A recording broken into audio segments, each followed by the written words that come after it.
Hey basketball guys, we have news. Let's go to more Los Angeles Lakers news. But first, don't forget to subscribe to the channel and leave your like.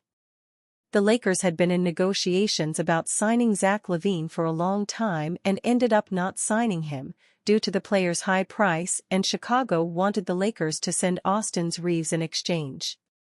And that caused the Lakers to withdraw from the negotiation. But Zach LaVine is having a high-level season and has shown that he has the points the Lakers need to become favorites for the championship. But new news emerges that Zach LaVine's value has dropped and the Lakers are once again interested in trading for the third star. The Lakers could offer a great trade package for LaVine. If a LaVine trade is actually made, Rui Hachimura will be the main piece of the package the Bulls want to receive. Gabe Vincent, Jared Vanderbilt, Jalen Hood-Schifino, and Jackson Hayes would go together. Therefore, the Lakers would send 4 players in exchange for Zach LaVine. Is it worth trading these players for LaVine? Yes, it is, because Zach LaVine will provide much more scoring for the Lakers. The Los Angeles Lakers don't want to go the Big Three route, tiptoeing around the financial implications. They don't want to trade Austin Reaves or Rui Hachimura, let alone LeBron James. Yet, with a 20-16 record and a feeling that there isn't much of a difference from how they looked last season, they have to do something. Trading for Dorian Finney-Smith isn't going to cut it, even if he is a star in his role. However, because the Lakers now have Finney-Smith, they may be more willing to move Hachimura. That opens up the possibilities, including trading for a high-salary star, like Chicago Bulls guard Zach LaVine. Lakers' Dorian Finney-Smith makes Zach LaVine move realistic. Though there's a marked difference in Finney-Smith and Hachimura's skill sets, both play the same primary position. The way that offenses have evolved so happens to have made that position one where there's overlap in their roles, regardless of their respective strengths. To that point, because James, Davis, and Reaves have greater priorities within the offense, he's expected to play off of them. This has led to Hachimura taking 38.9% of his field goal attempts beyond the arc this season. His three-point rate, .392, on catch-and-shoot attempts is even higher. One way to approach this would be to bring Hachimura off the bench.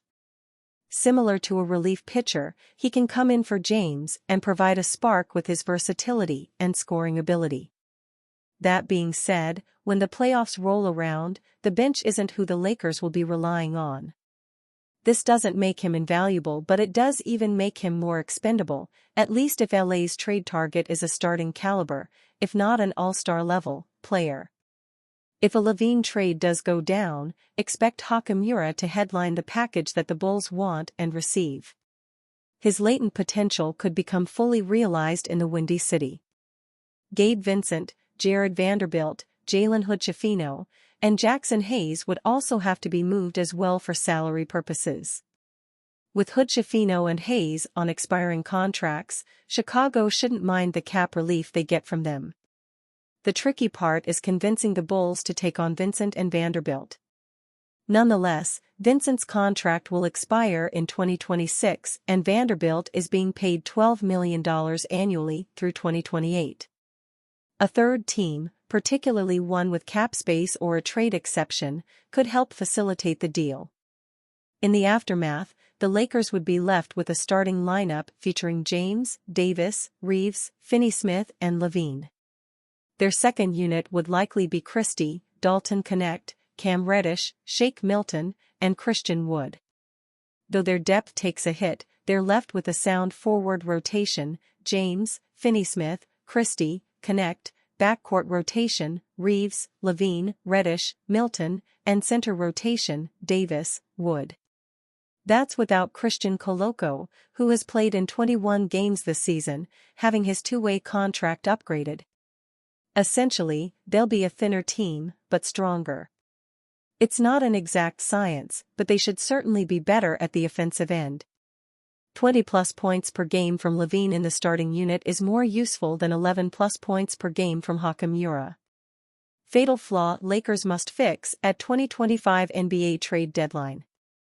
the Los Angeles Lakers have reportedly been one of the more active teams in the midst of trade season and in the weeks leading up to the NBA trade deadline. They've already made one trade, acquiring Dorian Finney-Smith and Shake Milton for D'Angelo Russell, Maxwell Lewis, and draft compensation.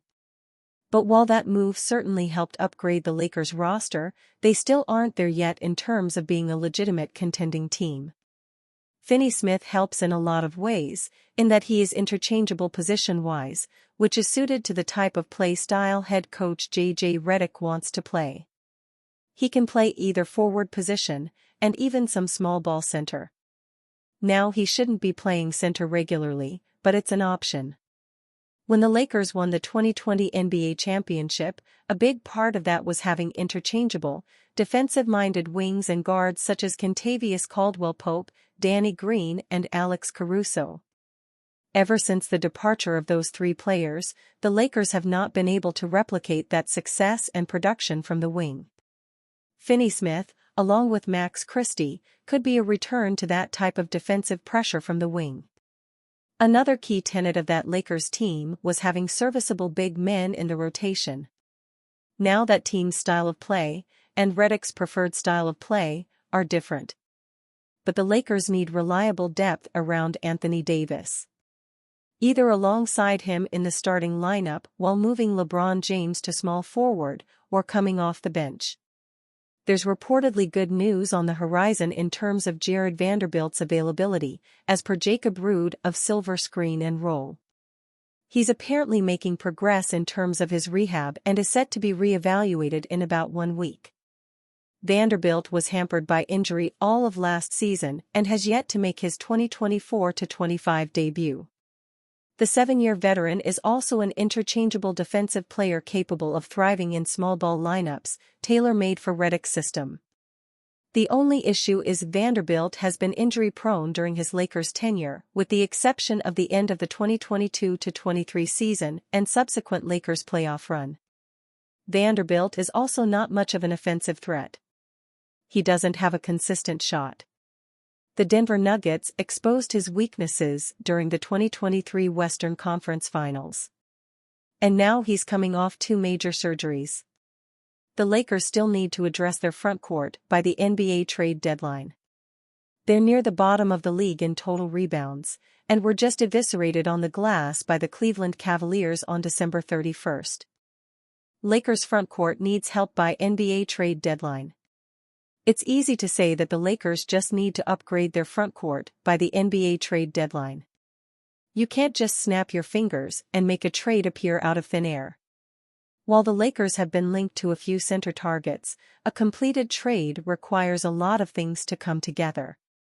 And it really depends on what direction the Lakers want to go in. Do they want a starting caliber center that plays alongside Anthony Davis? Or do they want a backup who will come in and give him a breather each game? During the 2020 run, it was a combination of both. The Lakers had either JaVale McGee or Dwight Howard in the starting lineup, with the other coming off the bench. With Redick's inclination of playing non-traditional lineups, perhaps a starting center is the better option rather than giving up assets on a backup who may or may not play. Also, a true starting center would take some of the rebounding responsibilities off Anthony Davis, and give him more freedom on the defensive end. And the Lakers have had their woes on the glass this season. The best possible candidate the Lakers could look to acquire is Charlotte Hornets big man Nick Richards. While Jonas Valanciunas has been the top name linked to the Lakers via trade, it appears as if that window is closing as the Washington Wizards' asking price might be too much, as per Michael Wright of ESPN. Utah Jazz big man Walker Kessler is also probably out of the picture as well. Chicago Bulls big man Nikola Vucevic isn't the defensive fit to help take the pressure off Davis. Richards should be the main target. A potential trade for Richards will likely cost at least 2 second-round draft picks, as per Michael Scotto of HoopsHype.com. The Lakers have that available.